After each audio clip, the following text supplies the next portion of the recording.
is a lot going on. So I'm just gonna jump right in because the entertainment scene, especially in Jamaica, was just in an uproar this week. So I'm gonna jump right in, and I'm gonna start with Aishana.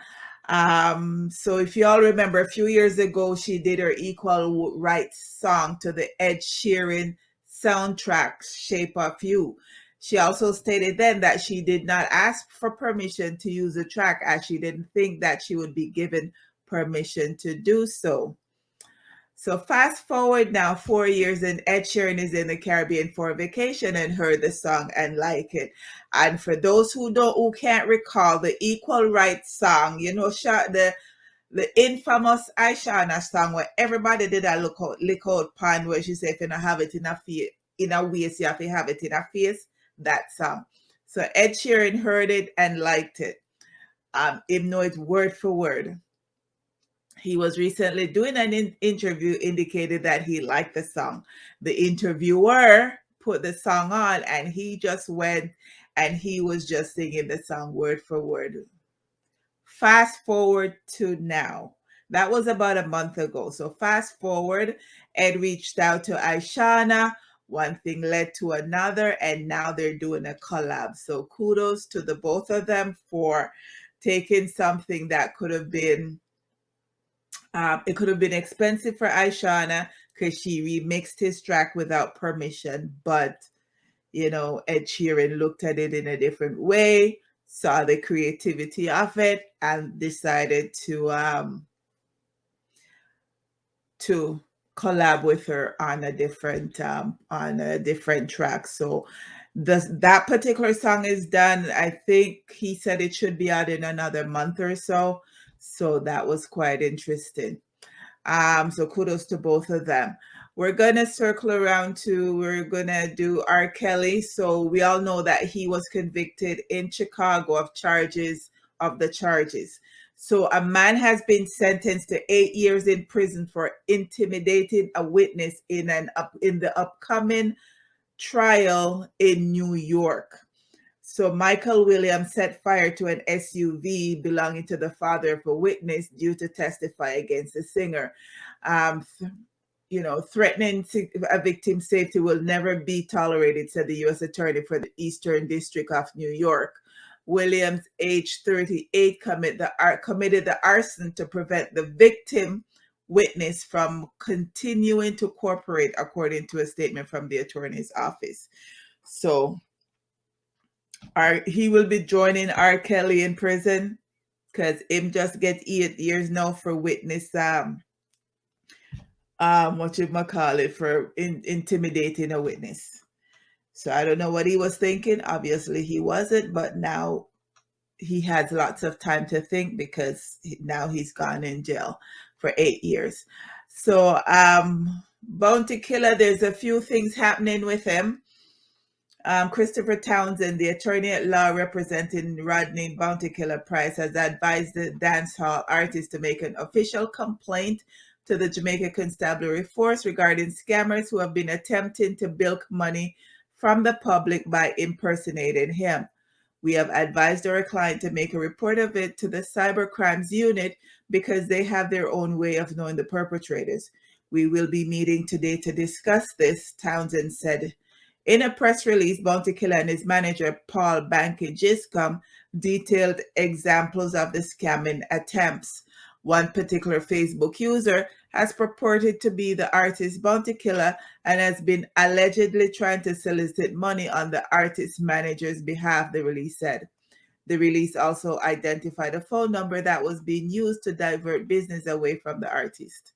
We wish to advise you that this page is inauthentic and is in no way, shape, or form affiliated with the artist or the manager. We ask that this page, along with any other suspicious page that is located, be reported urgently and brought to our attention, the release said. The scammers have reportedly been bamboozling potential customers to the tune of US $1,500 a pop. Townsend warned the perpetrators to desist as they are in breach of several laws for which they can face serious repercussions. The release continued, We would like to thank Mr. Price's loyal fans for bringing this page to our attention and for their continued support. So basically, people I think so them I deal with bounty killer management and I pay them money to get dub plate from bounty killer, and the money wasn't going where it was supposed to go because of course they were not dealing with bounty killer or his manager. So they put that out, so hopefully that will cease and desist, and everything will go smoothly from here on out. Also, Bounty Killer has a new album coming out later this month. It'll be out before the end of the year. I heard a piece of it not yesterday, the day before, so Tuesday I heard a piece of it really nice. He had it like in a 1970s, 80s old dancehall style. It was that particular track that he had put out, and yeah, sound good. So, Lila Ike, she supposedly came out as gay recently.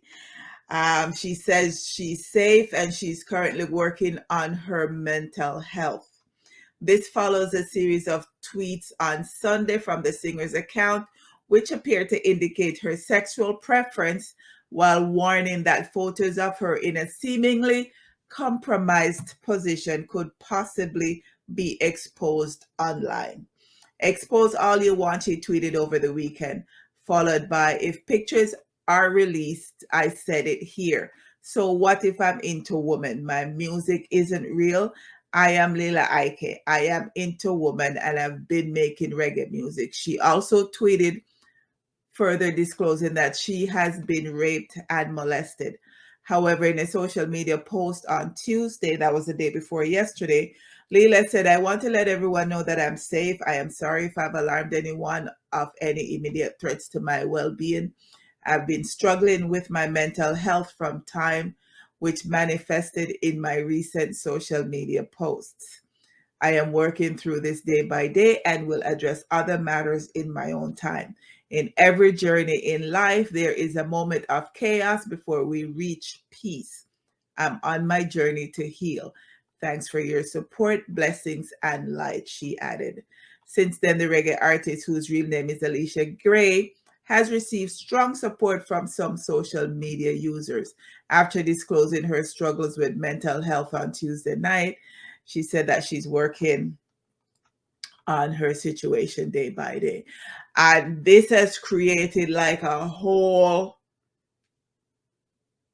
like, it's just been crazy because another artist, because of the artist that came out in support of Lila's statement that she made, like producer Stephen the Genius McGregor gave his support, Protege gave his support, couple other people gave their support, and it's just been like a slow bill, because this next story that I'm gonna touch on added to that slow bill, and then there's another story that I'll be doing later as well that touches on. So I'm just gonna do all three stories and then summarize the situation. So Spice Grace Hamilton will be headlining the Toronto Pride Parade in June of 2022.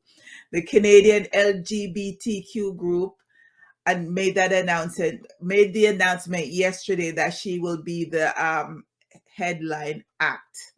Their press release read that the long-awaited return of the event would include all signature favorites, including the annual Trans March, the Dyke March, the BI Plus Pride programming, the Blackorama by Blackness Yes, Pride Parade, Street Fair, and multiple stages featuring over 300 2S LGBTQ plus artists.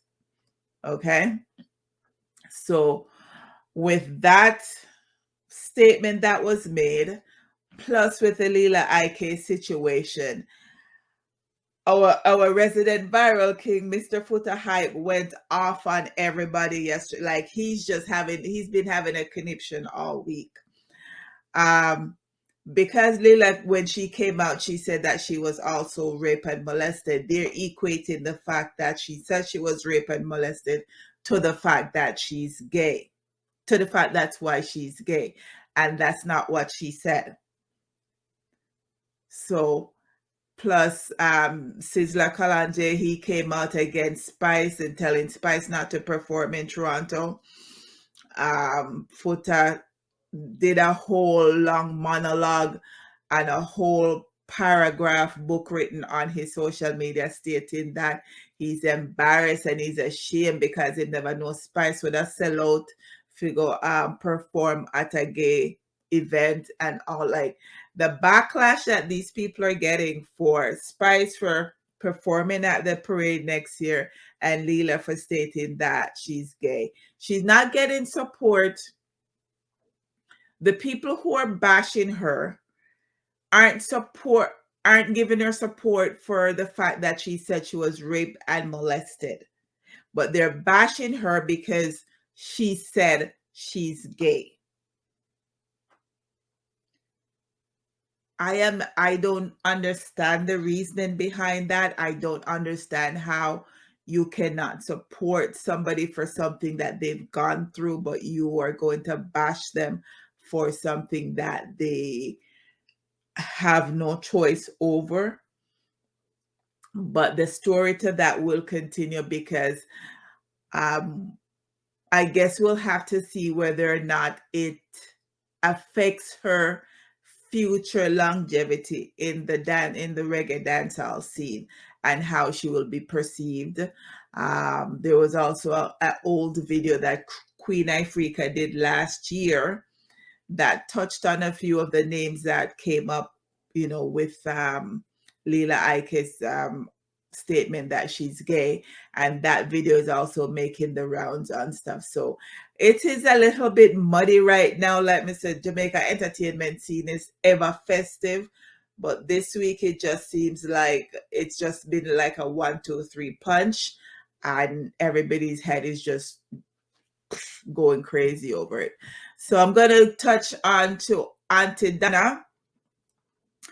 Big things are going for Auntie Dana. Big things are going for Auntie Dana. So for those of you who don't know, she's a popular social media influencer, affectionately called Auntie Dana, but her name is Dana Gao. She's now being managed by Ramesh Entertainment. And Ramesh Major announced the deal on social media platform on Tuesday. And he says that his brand would be responsible for managing Auntie Dana along with all her bookings. Ramesh also shared that Auntie Dana would be available for the upcoming Christmas season to serve as a brand ambassador. Gao shared online that she was excited to be a part of the Ramesh Entertainment family. And also news of the deal has been welcomed by Auntie Dana fan, who has expressed confidence in Major's ability to take the influencer's brand to the next level, pointing to the success of artists like Shensia and Ding Dong. Gao rose to prominence for her philanthropic work in her community of Mountain View in Kingston. So Auntie Dana, most people know her because of her helping other people. So she's helped people to build houses or to start businesses and stuff like that. Plus she's got her own cake business. And I know she's coming out with different types of cakes. She's working on some elderberry, and then she's got her signature black cake that she called Nyambad pudding. And then she's working on a few other cakes that she'll be bringing to the market. So kudos to Auntie Dana. Bigger things will happen for her because she was doing well before, but signing up with Ramesh now will put her on a different level. If you've just joined, drop a hi, drop a comment, say hello, say hi, share the live, let me know who's joined me. Let's see. So yes, Jada Kingdom, dancehall songstress, has said that she is a lesbian. Like I said, it's been a 1, 2, 3 punch all week with regarding to this situation. So on Monday, she made the revelation that she recently mustered up the courage to come out to her mother. To her surprise, Kingdom says that her mother was not shocked, but instead told her that she had known all along. And Jada came out and made this statement because of the situation that was happening with Lila Ike. Jada said, I remember just a couple of months ago, I finally, for the first time, gained the courage to tell my mother that I'm a lesbian, and she told me she been knew that all these years, Kingdom tweeted. The Jungle singer also shared that she was outed by a schoolmate for who she had harsh words. There was a bitter bitch in high school that outed me because I didn't like her. If you're reading this, I still don't like you, smelly, she added. However, it turns out that, like Kingdom's mom, her fans were not surprised about learning of her sexual orientation, though most felt that she was bisexual and not necessarily a full-on lesbian. And they're saying that because for the past 2 years she's been in a relationship with Verse, who is her music producer. Verse Simmons, he's an American music producer and songwriter. They've been in a relationship for a couple of years.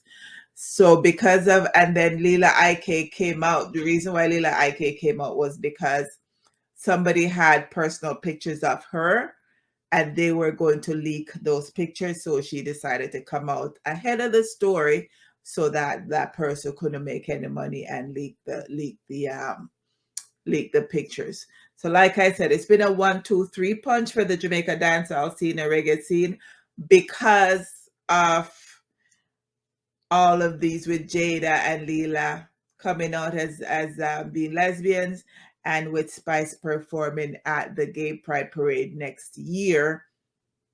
You know, Foota Hype is having a conniption, and people who think like him, they had a lot to say this week. So that's the entertainment section of the program.